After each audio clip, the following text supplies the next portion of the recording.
नमस्कार। दिलेश देवांगन नाम है मेरा और आप सभी का डीडी यूट्यूब चैनल पर बहुत बहुत स्वागत है।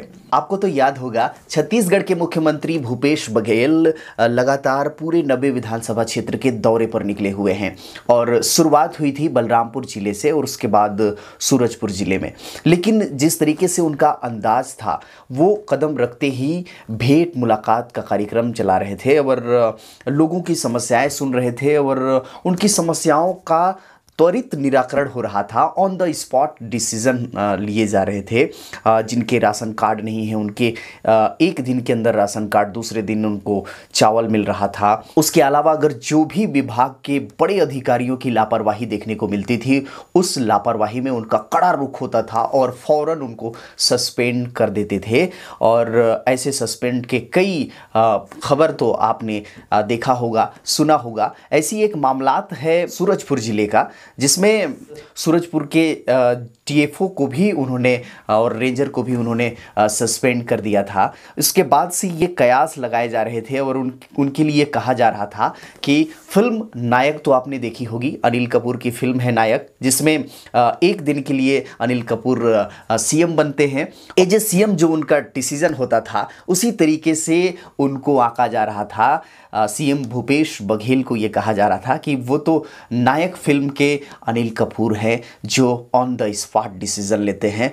बड़े बड़े उनके फैसले होते हैं जिसके लिए अमूमन ऐसा नहीं सोचा जाता। लेकिन 2 दिन के अंतराल ही ये कहा जाने लगा कि नायक फिल्म के अनिल कपूर के बाद अब वो उनका जो किरदार बदल चुका है, अब वो अमरीश पुरी बन गए हैं। तो आपको बड़ा हैरानगी होता होगा कि सीएम भूपेश बघेल जिनको नायक फिल्म के अनिल कपूर कह रहे थे वो कैसे आखिर बन गए अमरीश पुरी। तो हम आपको बताते हैं। भटगांव की एक महिला ने जब उनके कार्यक्रम में अपनी समस्या सुनाना चाहा और पुलिस विभाग की लापरवाही थी, पुलिस विभाग ने उनकी समस्याओं को नहीं सुना था, उसकी शिकायत बाकायदा एसपी रामकृष्ण साहू जी की उन्होंने शिकायत करनी चाहिए पूरी महफिल में। और जिस तरीके से उनको उन्होंने फटकारा, उनको डांटा, उसके बाद ये कहा जाने लगा जो सीएम होते हैं वो प्रदेश के, राज्य के राजा होते हैं और आम प्रजा, आम जनता अगर अपनी समस्या, अपनी दुखड़ा राजा के सामने नहीं रखेंगे तो किससे रखेंगे।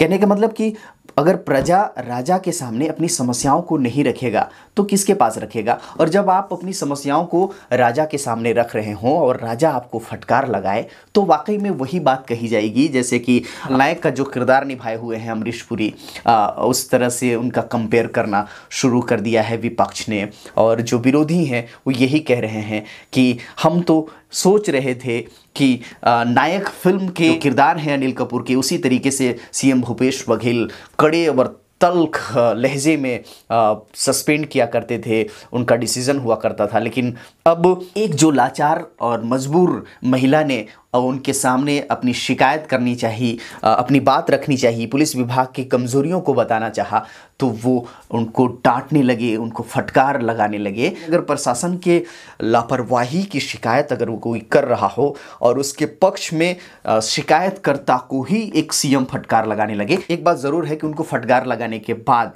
सीएम को अपनी गलती का एहसास हुआ। भूपेश बघेल जी ने सार्वजनिक तौर पर मीडिया के सामने अपनी बात रखते हुए उन्होंने इसके लिए क्षमा मांगा और खेद प्रकट किया कि हाँ, मुझे नहीं डांटना चाहिए था उस महिला को और मैंने डांटा, ये मेरी गलती है।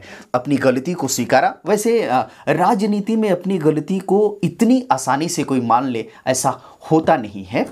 ये सिलसिला लगातार चल रहा है और अभी पूरे 90 विधानसभा में सीएम भूपेश बघेल को दौरा करना है, लोगों से मिलना है, आम जनता से मिलना है, उनकी समस्याएं सुन रहे हैं और बड़े बड़े डिसीजन ले रहे हैं। अगर कोई अच्छा काम कर रहा है तो उसकी तारीफ कर रहे हैं। अगर कोई विभाग का अधिकारी, कर्मचारी लापरवाही बरत रहा है या रिश्वत की कोई शिकायतें हैं तो उन्हें फौरन सस्पेंड कर दे रहे हैं। हालांकि उनका ये कार्यक्रम वास्तव में अच्छा है, लोगों के बीच में जाकर के उनकी समस्याओं को आमने सामने सुनना, उनके दर्द को महसूस करना और एक राजा की तरह उनकी समस्याओं को फौरन दूर करना। आने वाले दिनों में या फिर उनके जो विरोधी महिला को फटकार लगाने के बाद ये राजनीति कर रहे हैं कि वो अमरीश पुरी की तरह पेश आना शुरू कर दिए हैं, ये तो सिर्फ राजनीति है।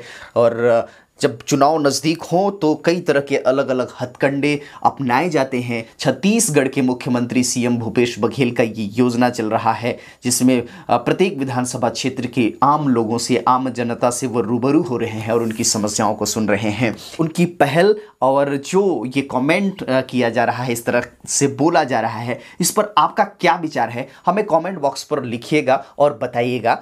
अच्छा लगेगा ये वीडियो तो लाइक, कमेंट और शेयर कर दीजिएगा। डीडी यूट्यूब चैनल को सब्सक्राइब नहीं किए होंगे तो सब्सक्राइब करके बेल आइकन में ऑल प्रेस कर दीजिएगा, ताकि नए नए वीडियो का नोटिफिकेशन आप तक पहुंचता रहे। बहुत बहुत धन्यवाद, बहुत बहुत शुक्रिया।